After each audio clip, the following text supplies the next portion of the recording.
Hello students, I'm Simona Picchini. I'm Senior Investigator, Clinical Pharmacologist at Drugs of Abuse and Doping Unit, National Institute of Health, Italy. Today we'll start a new interesting learning episode of Examination of Drugs, Part 14th. We will speak about designer drugs. We will have the following modules. Module number 1, Introduction to Designer Drugs. Module number 2, Mechanism of Action and Metabolism of Designer Drugs. Module number 4, Acute Poisoning. Module number 5, Chronic Poisoning. Conclusion.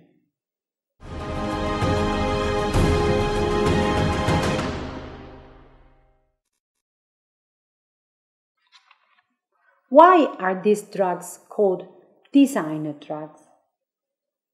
Because they are synthetic drugs chemically started from the molecule of phenethylamine. This molecule, depending on the chemical parts added to the molecule, depending on the chemical substitution on phenethylamine chemical structure, we can give rise to 3 different types of designer drugs. Entactogenic drugs, such as amphetamine, methylene-dioxy derivatives. Stimulants drugs, such as amphetamine and methamphetamine. Hallucinogenic drugs, such as mescaline, were in reality produced at the beginning of the 20th century. At that time, amphetamine and methamphetamine were already synthesized, and they were used during the Second World War as a stimulant for the soldier. There is a legend counting that the Japanese pilots all used amphetamine and methamphetamine to have more strength and more power before attacking Pearl Harbor. During the 70s of the last century, an American pharmacologist, Alexander Shulgin, and his wife started to synthesize different stimulant drugs starting from the molecule of phenethylamine. They started to design synthetic stimulant drugs, and they tried all these drugs. Alexander Shulgin died some years ago, and during 40 years, he and his wife tried different types of hallucinatory, entactogenic and stimulant designer drugs. Some of them then entered the market, like 3,4-methylene-dioxymethamphetamine, MDMA, ecstasy, but also the love pill, MDA, methylene dioxyamphetamine. Some other went out from the market, such as MBDP, because it had so many side effects that it suddenly disappeared from the market. So, whereas in the western part of United States, the amphetamine more consumed is methamphetamine, or in Asia, where also methamphetamine in Korea, Thailandia is very much popular, designer drugs spread along Europe, starting from the age of 80 of the last century and starting from Spain, the island of Ibiza, full of discotheques. MDMA, 3,4-methylene-dioxymethamphetamine, was firstly used for the entactogenic effects in the discotheques, to let the young people enjoy all night long. This fact allowed MDMA to be the most used designer drugs among Europe. At the beginning of 2000, the popularity of MDMA started to be decreased. But unfortunately, in recent years, the designer drugs had a new life. The problem was that when at the beginning it was firstly consumed in dosages of 150 to 100 milligrams, the new life created amounts of MDMA about 500 up to 800 milligrams. In the first appearance, tablets of MDMA were illegally sold, while now powder is sold, which is put inside a little bottle of water or soft beverage and consumed all night long.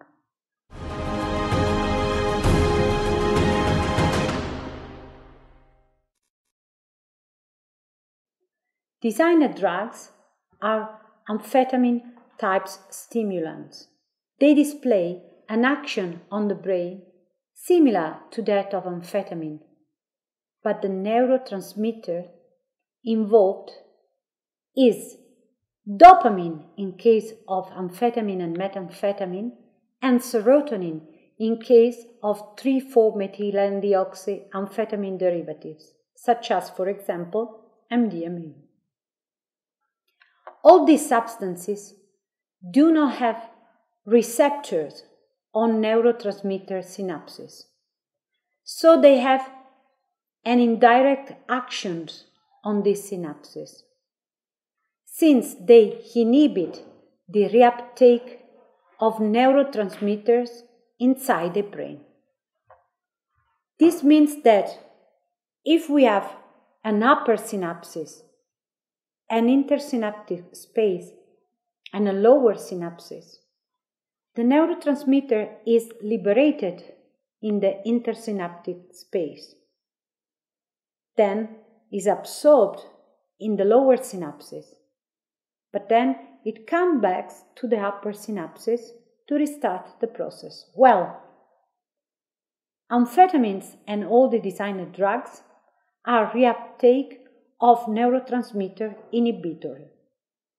So, they leave the neurotransmitter to act in the intersynaptic space for a very long time, and the liberation is of very high concentration of neurotransmitters. Both dopamine and serotonin neurotransmission are stimulant neurotransmission, so that this mechanism of action is perceived like a stimulant subjective effect. Consumers say they feel good, they feel high, they feel emotionally happy, and this is what is called the entactogenic effect of designer drugs. When some specific receptors of serotonin, the A1 and A2, are blocked by some designer drugs, the effect shifts to an hallucinatory effect. This effect generally lasts for 1 or 2 hours. This is the peak of effect of the majority of designer drugs. But there is a new family of designer drugs, the so-called 2C family, whose mechanism of action and effects on the subject last from 3 to 7 hours.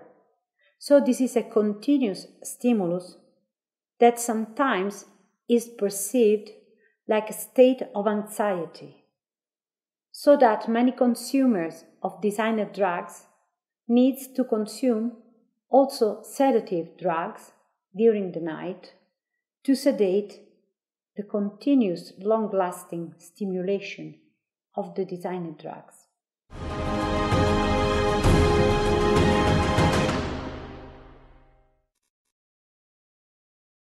Designed drugs are metabolized by first-pass effect in the liver by the group of cytochrome P450 enzymes, in particular by the isoenzymes called CH-06.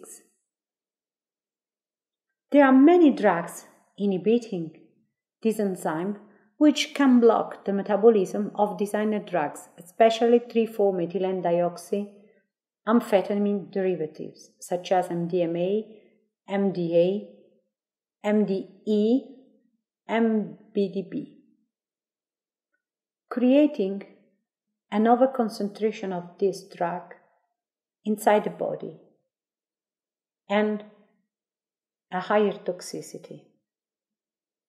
All these drugs are metabolized to hydroxylated metabolites, which are very unstable and very difficult to be determined in the unit. So that when we look for abuse of these substances, we have just the chance to measure the parent metabolites in body fluids such as blood or urine. These drugs are also absorbed by the mother during pregnancy, and they can reach fetus through placenta. In case of enzyme inhibition, the parent drug reaches the fetus with very severe consequences. We have to say that in some parts of Spain, the island of Ibiza that I mentioned before, where this consumption is an epidemic, there was a study dated to some years ago which reported the consumption of MDMA in 10% of pregnant women. So imagine the epidemic of this drug. Not only some drugs inhibit the CP2D6 isoenzymes which metabolize designed drugs, but there are also some individuals, some Asian individuals, who are poor metabolizers of these isoenzymes. In this case, these designed drugs can be heavily toxic to these individuals.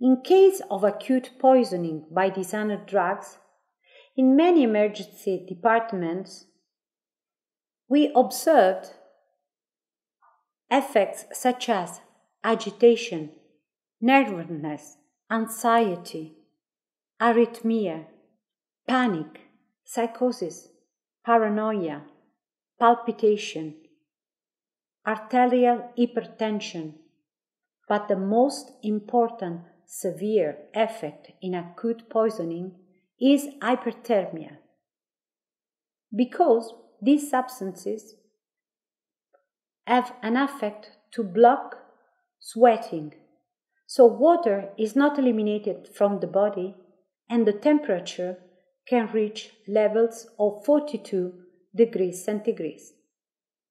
Usually, this substance is consumed with alcohol, and this is the worst thing to do because alcohol is also another cause of dehydration.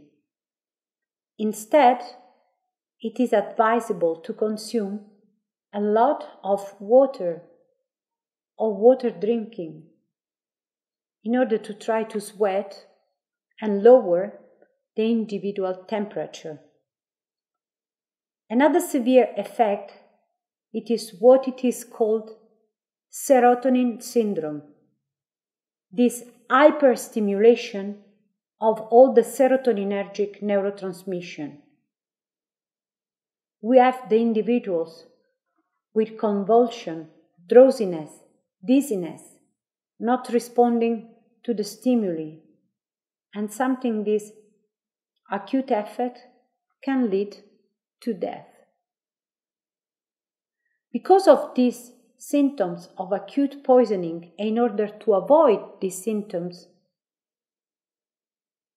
users of designer drugs can consume other drugs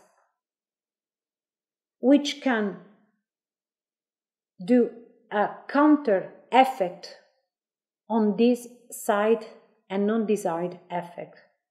For example, cannabis, or for example, benzodiazepines, to have an effect of sedation. So there is also another problem, the problem of the polyabuse and the synergic action of different drugs of abuse, which are reflected in poisoning and the general status of individual consuming these drugs.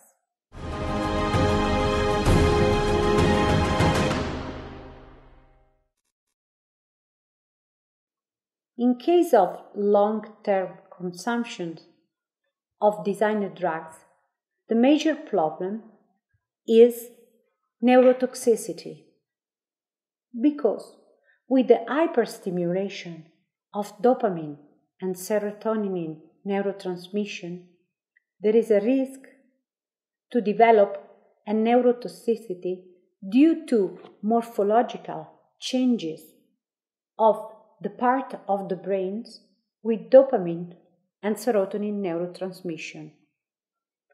Neurotoxicity due to methamphetamine on dopamine neurotransmission has been demonstrated since many years.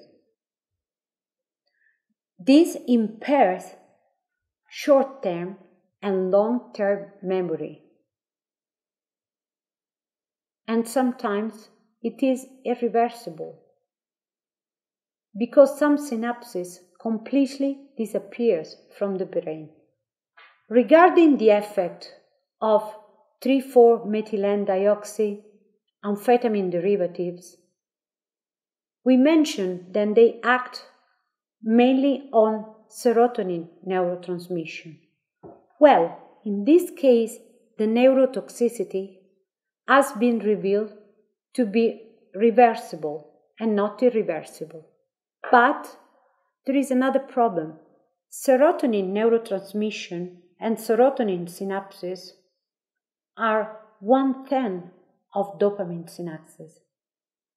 So, dopamine synapses are many, and even if a part of them do not work, this can be replaced by other dopaminergic synapses. This is not the case of serotonin synapses. This fact can cause insomnia at the beginning, and then a sense of depression, a depressive syndrome, together with an decreased appetite, leading to psychosis and in general to psychiatric disorders. So the major risk of chronic consumption of designer drug, it is the development of psychiatric disorder. Like in case of other drugs of abuse, we don't know if psychiatric disorders are caused by these drugs of abuse or if psychiatric patients consume these drugs of abuse in order to counteract their psychiatric disorder. Nevertheless, it has been found a strict association between chronic consumption of designer drugs and psychiatric disorders.